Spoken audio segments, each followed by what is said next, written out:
ఎమ్మిగనూరు నియోజకవర్గంలో కొత్త సారథి వచ్చారు. అయితే ఈ 5 సంవత్సరాల పాటు ఉన్నటువంటి ఎమ్మెల్యే చెన్నకేశవ రెడ్డి ఎమ్మిగనూరు నియోజకవర్గంలో ఎలాంటి అభివృద్ధి కార్యక్రమాలు చేశారు, అసలు వాట్ నెక్స్ట్ అంటే అంశం మీద మనతో మాట్లాడడానికి ఎమ్మెల్యే చెన్నకేశవ రెడ్డి గారు. సార్ నమస్తే. సార్ ఈ 5 ఏళ్ల పాలనలో నియోజకవర్గ డెవలప్మెంట్ యాక్టివిటీస్ ఎలా ఉన్నాయి, ప్రజలకు సంక్షేమ పథకాలు ఎలా? ఈ 5 సంవత్సరాల్లో మేజర్గా గాల్దిన్న ప్రాజెక్టు 1 మీటర్ హైట్ పెంచేటందుకు ప్రయత్నం చేసి సక్సెస్ అయినాము. దానికి 60 కోట్ల రూపాయల ఎస్టిమేట్తో 1 మీటర్ గాల్దిన్న ప్రాజెక్టు యొక్క బెడ్ హైట్ చేసినాము. దానివల్ల ఇంత క్రితం 4 టీఎంసీలు నీళ్లు పడుతూ ఉంటే ఇవాళ 5 టీఎంసీలు నీళ్లు పడుతున్నాయి. దీనివల్ల ఎమ్మిగనూరు మండలము, ఎమ్మిగనూరు టౌను, అదేవిధంగా డోన్ మండలము, డోన్ టౌను, కృష్ణగిరి మండలము, ఈ ప్రాంతాలకంతా తాగునీటి వసతి, అదేవిధంగా గోనిగండ్ల మండలము, తర్వాత కృష్ణగిరి మండలము సాగునీటికి అవకాశం కల్పించినాము. దానివల్ల రబీలో ఎల్లప్పుడూ గోనిగండ్ల మండలంలో సాగునీటికి అవకాశాలు ఉంటాయి, తాగునీటికి అవకాశాలు ఉంటాయి. ఆ విధంగా ఇది ఒక పెద్ద అభివృద్ధి కార్యక్రమం మా కాన్స్టిట్యున్సీలో. అదేవిధంగా సీఎం గారు 43 కోట్లతో ఆలూరు కాన్స్టిట్యున్సీ తెర్నేకల్కి, తర్వాత ఎమ్మిగనూరు కాన్స్టిట్యున్సీ గంజల్లకి మధ్యలో హంద్రీ నది పైన 43,80,00,000తో ఆయన ఒక రోడ్డు, బ్రిడ్జి శాంక్షన్ చేయడం జరిగింది. దానివల్ల కూడా ఎమ్మిగనూరు పట్టణానికి పత్తికొండ టౌను, దేవనకొండ టౌను చాలా దగ్గర దారి ఏర్పడుతుంది. దీనివల్ల మా ఎమ్మిగనూరు మార్కెట్కి కూడా పత్తికొండ మండలం ఉంటే, అదేవిధంగా దేవనకొండ మండలం ఉంటే అక్కడ పండిన పంటలని ఎమ్మిగనూరు మార్కెట్కి చాలా దగ్గర దారి అవుతుంది.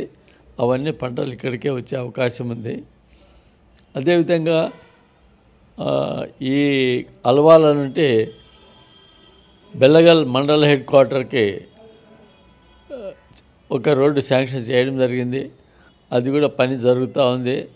దానివల్ల మా ఎమ్మిగనూరు కాన్స్టిట్యున్సీ నుండి గోనిగండ్ల మండలం నుండి ఆ పక్క బెల్లగల్ మండలానికి పోనీకే, లేదా బెల్లగల్ మండలం తర్వాత అవతల పక్క పోవడానికి కూడా మంచి అవకాశం ఉంటుంది.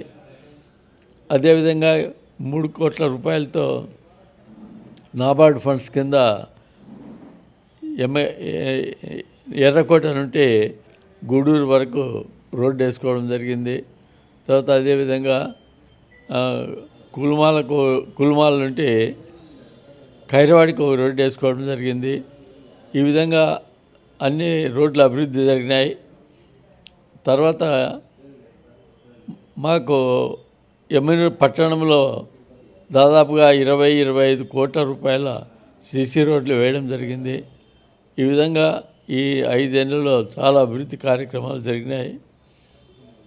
మరోవైపు టీడీపీ మాజీ ఎమ్మెల్యే జయనాథ్ రెడ్డి చెప్తున్నారు, డెవలప్మెంట్ ఎక్కడ కనిపించడం లేదు, తన హయాంలో అండర్గ్రౌండ్ డ్రైనేజీ సంబంధించినటువంటి నిర్మాణ పనులు ఆగిపోయాయి, ఇప్పుడున్నటువంటి ఎమ్మెల్యే కానీ దీని మీద ఎప్పుడు మాట్లాడినటువంటి పరిస్థితి లేదు అని అంటున్నారు. మీరు ఏమంటారు?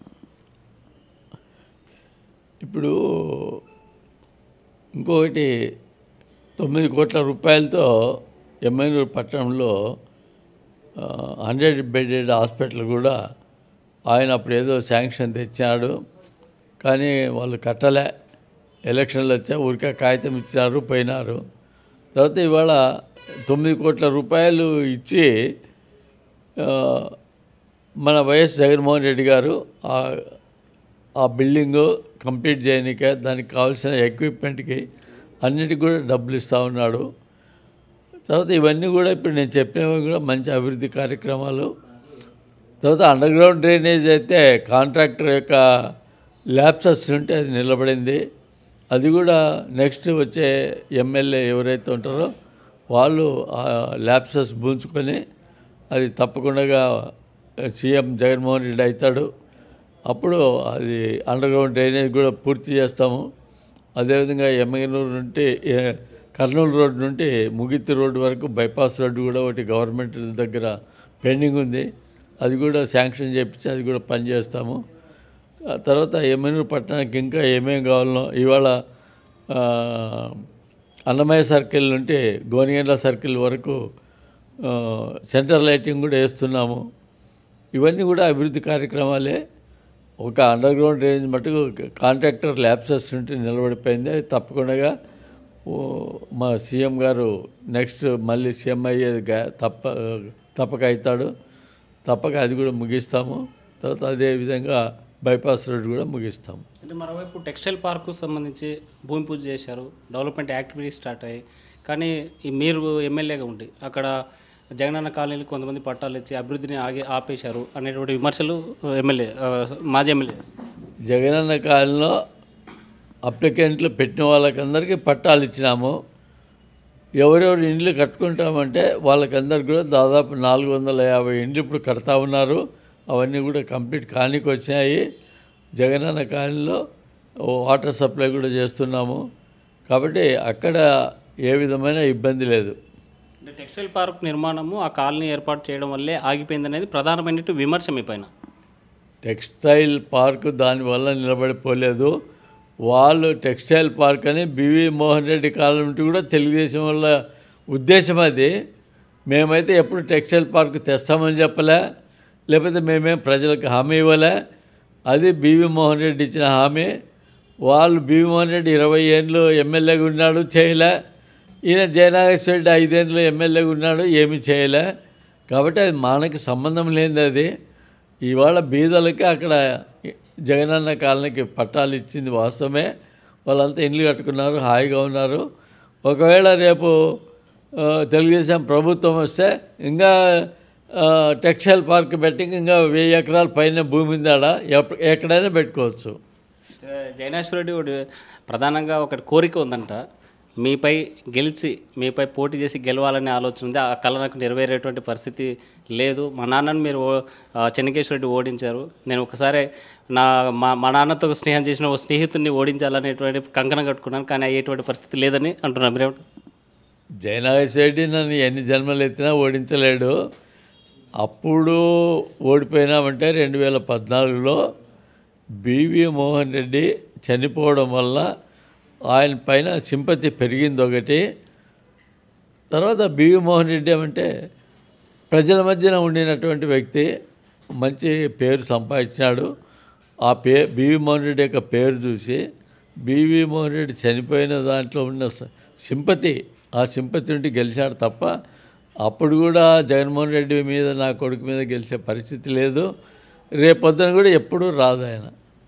అంటే ఆయన ఒకటే చెప్తున్నారు, ఎమ్మెల్యేగా అంటే విశ్వాసానికి చంద్రబాబు నాయుడికి జగన్మోహన్ రెడ్డికి విశ్వాసానికి ఒకటే ప్రతీక.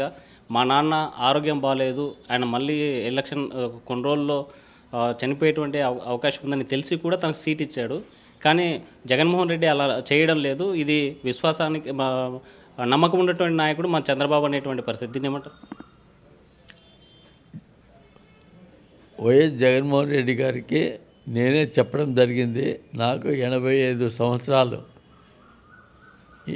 ఈ 85 సంవత్సరాల్లో నేను దాదాపు 55 సంవత్సరాలు రాజకీయాల కోసమే పాటుపడినా. నాకు చేత కావడం లేదు కాబట్టి ఇతరులకి ఎవరికైనా ఇవ్వండి, నేను సాయం చేస్తానని చెప్పడం జరిగింది. ఆయన బీసీకి ఇస్తానంటే నేను కూడా ఒప్పుకోవడం జరిగింది. కాబట్టి బీసీకి ఆయన ఇచ్చినా ఎవరికి ఇచ్చినా నేను సపోర్ట్ చేస్తాను. ఇప్పటిదాకా మీరు ఎమ్మెల్యేగా చేశారు, ఈ ప్రాంతంలో ఉన్నటువంటి చేనేత వర్గానికి ఎలాంటి డెవలప్మెంట్ యాక్టివిటీస్ చేశారు, ఎలాంటి సంక్షేమ పథకాలు వాళ్ళకి అందాయంటారు? ఇప్పుడు ఒక డెవలప్మెంట్ వర్క్స్ ఏం చేసినా కూడా ఒక వర్గానికే పోతుంది, అన్ని వర్గాల వారికి చేసినాం. ఇప్పుడు సీఎం గారు చేయూత పెట్టినాడు. చేయూత పెట్టడం వల్ల ఎస్సీలు, బీసీలు, ఎస్టీలు, మైనార్టీలు అందరూ లబ్ధివంతున్నారు. అదేవిధంగా అమ్మ ఒడి పెట్టినాడు, అది కూడా ఎస్సీలు, బీసీలు, అదేవిధంగా ఎస్టీలు, మైనార్టీలు అందరూ లబ్ధివంతున్నారు. ప్రతి ఒక్క ఇప్పుడు హౌసింగ్ ప్రోగ్రాం పెట్టినాడు జగనన్న కాలనీ, దాంట్లో ఎస్సీలు ఉన్నారు, బీసీలు ఉన్నారు, అన్ని కులాల వారు ఉన్నారు. కాబట్టి ఒక కులము ఒక వర్గము అని అది కాదు పద్ధతి. చేనేత వారికి కూలి గిట్టుబాటు కావడం లేదని నేతన్న నేస్తం అనేటువంటి ఒక పథకం పెట్టినాడు. దానివల్ల వాళ్ళకి 24,000 రూపాయలు సంవత్సరానికి పడతా ఉన్నాయి. అదొక స్పెషల్ ప్యాకేజ్. అదేవిధంగా రాజశేఖర రెడ్డి గారు ఉన్నప్పుడు 65 సంవత్సరాలకు వాళ్ళకి పెన్షన్ వస్తూ ఉండే. అది ఈ పోగులు చూసి కంటి చూపు మందమవుతుందని 50 సంవత్సరాలకే పెన్షన్ ఇస్తున్నాం. తర్వాత అప్పుడు వీవర్స్కి అందరికి కూడా రుణమాఫీ చేయడం జరిగింది. ఆ విధంగా 400 కోట్ల రూపాయలు వైఎస్ రాజశేఖర రెడ్డి గారు రుణమాఫీ చేసినారు, సొసైటీలకు అయితేనేమి వ్యక్తులకు అయితేనేమి. కాబట్టి ఇవన్నీ వైఎస్ఆర్ కుటుంబమే చేసింది. చంద్రబాబు ఏం చేశాడు అనేది వాళ్ళు చెప్పాలో తప్ప మాకు చెప్పనిగా కొన్ని ఉన్నాయి, వాళ్ళకి ఏమీ లేవు. మళ్ళీ ఏం చెప్పినారు వాళ్ళు కనుక్కోండి మీరు. నేతన్న దేశం కేవలం 1400 మందికి మాత్రమే ఇచ్చారు, ఎవరికి ఇవ్వలేదు అంటే వాళ్ళకి వస్తుంది. వ్యూవర్స్లో కూడా షావుకారులు ఉన్నారు, కోటీశ్వర్లు ఉన్నారు, అందరికి ఇవ్వాలని ఏం లేదు. వ్యూవర్ అంటే ఎవరైతే నేత నేస్తున్నారో వాళ్ళు వ్యూవర్. నేసే వాళ్ళందరూ వ్యూవర్స్ అని వాళ్ళకంతా మగ్గాలు ఉన్నాయని కాదు, మగ్గాలు ఉండే వాళ్ళకల్లా లబ్ధి పొందినారు.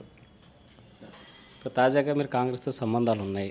షర్మిలమ్మ కాంగ్రెస్ పార్టీలకు ఈరోజు బాధ్యతలు తీసుకున్నారు. ఈ రాష్ట్రంలో రాజకీయాలు ఎలా ఉండబోతున్నాయి? ఆమె ఇవాళ వచ్చింది పార్టీలోకి. ఇవాళ ఎవరైనా అసంతృప్తి ఉండే వాళ్ళు ఒకరో ఇద్దరు పోతే పోవచ్చు, కానీ వైఎస్ జగన్మోహన్ రెడ్డిని వదిలి ఇవాళ ఎవరు ఆ పార్టీకి పోయే పరిస్థితి లేదు.